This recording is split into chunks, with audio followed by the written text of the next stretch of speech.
This lock is absolutely maddening in how it works.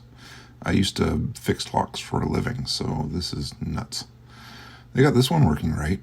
It's, ticking where it's supposed to tick, but on this one they have the hour hand ticking, and that's just wrong.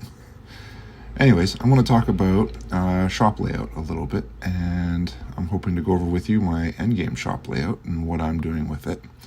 So, as you can see, I'm using a closed layout where the customers basically only have a limited space to get in there. I only have 4 trunks out, and I have 1 of each bin.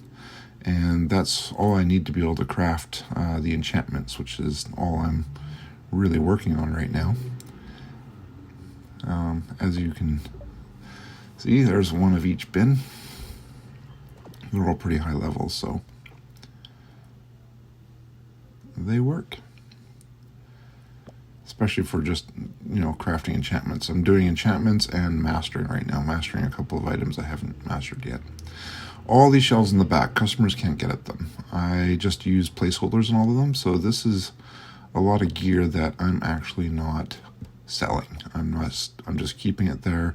Sometimes customers ask for it when you cut between different screens, and I just refuse it because if I accidentally sell one of these items, something that I actually want to sell will end up in one of these back slots where I don't want it. So I just try to keep these placeholders in place, and nothing that I don't want to be selling goes back there. And when all these shelves are full, it really increases the traffic flow through the store area. And as you can see, the store area is kind of smaller than, it gives them enough space. It gives them enough space to get to 2 of each shelf, which are the only ones that I have to worry about restocking. So it makes restocking the store really easy. And as you can see, I create just enough space that the people can line up around the counter, and they can still get around the lineup, and they can still get to all the shelves. So their journey around the store is really quite minimal. In the back here, you can see that I just have some displays. So, when I get those packs, I get, some extra cool stuff. And because the store is so full of stuff right now, I generally don't have enough room to really set up the store the way I'd like to. And I'm just collecting a few things here. It's kind of cool to see. I got a legendary in there, so I'm going to get into the market and put that up for sale. Actually, I haven't set up my sales for a bit, so generally I'm just crafting enchantments. When I'm not mastering something, I'm usually just crafting the enchantments, and I like that because it gives me an opportunity to just, put the stuff, the rare ones that I make on the market, and that makes me my gems so that I can speed the upgrades along. Currently, that's what I'm working on. I'm upgrading everything in the store so that I get more energy, and the more energy I get, the easier it becomes to surcharge everything, which is really, really cool. Okay, I'm just going to restock the store a little bit, and you guys can sort of see some of that, which I'm doing these days. And right now, I'm just going to go for some of the higher level items, and I'm going to be using the higher level items for making money. I'm generally looking for things that I'm making 100,000 profit on. So I'm looking at the base value, and I'm multiplying that by 2 in my head for surcharging.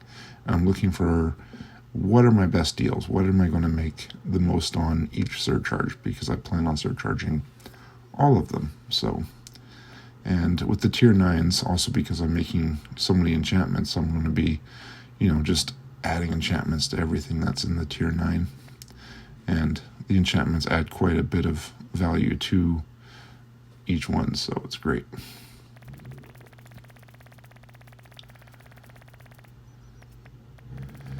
And I usually buy things in sets of 30.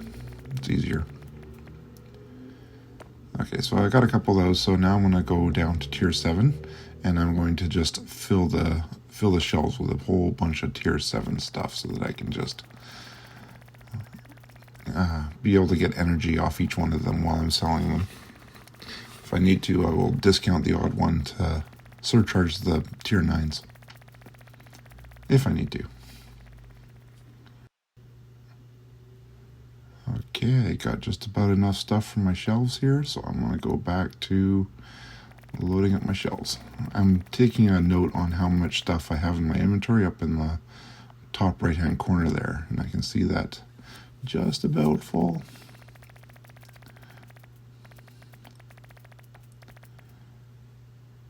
Get some stuff for the tables.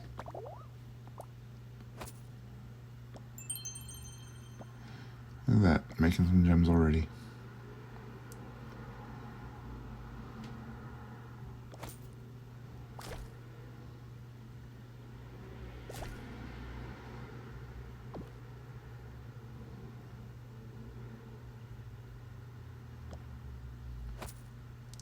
Okay, now I'm just gonna, like I said, I got 2 of each shelf, so it's really easy for me to restock these, just 2 of each shelf. So because these are the only shelves I want people buying things from, it's really, really convenient. These are the only ones they have access to, and they just grab these items and then they go to the counter, they buy them. And like I said, all those items in the back, they're all placeholders, so they don't get sold. But people are buying the stuff that I want to be making the profit off of, which is great.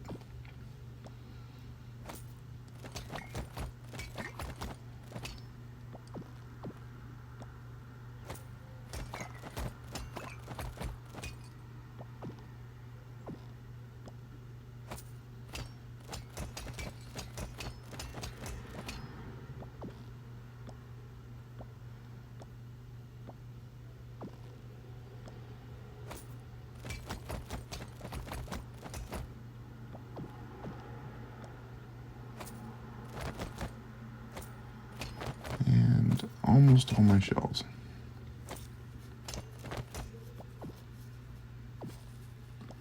One more.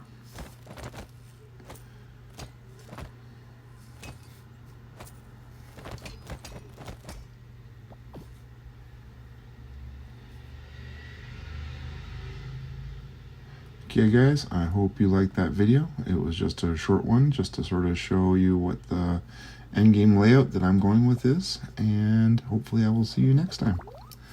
Bye.